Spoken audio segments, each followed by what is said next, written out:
கடவுள் ஒரு கதவை அடைச்சா இன்னொரு கதவை திறந்து விட்டுருவான் அப்படிங்கிற மாதிரி சிம்மராசிக்காரர்களுக்கு இதுக்கு மேலே நல்லது நடக்கும். ஏன்னா கண்டசனி காலகட்டம் அப்படிங்கிறது இருந்தப்ப உங்களுக்கு அட்டமத்தில் ராகு மாட்டிக்கிட்டார். இப்போ களத்தலத்தில் அவர் இருந்து குறுப்பார்வையில் புனிதமடைகிறார் அப்படிங்கிறதால ஒரு கிரகத்தை இன்னொரு கிரகம் அப்படிங்கிறது பேலன்ஸ் பண்ணிடுது. அப்போ சிம்மராசிக்காரர்கள் எதை பற்றியும் கவலைப்பட வேண்டியதில்லை.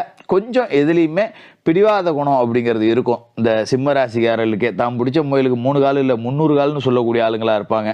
அந்த பிடிவாதத்தை கொஞ்சம் தளர்த்திக்கிட்டு அப்படியே சரி போ நடக்கிறது நடக்கட்டும் அப்படின்னு சொல்லிட்டு கடவுள் மேலே பாரத்தை போட்டுருங்க.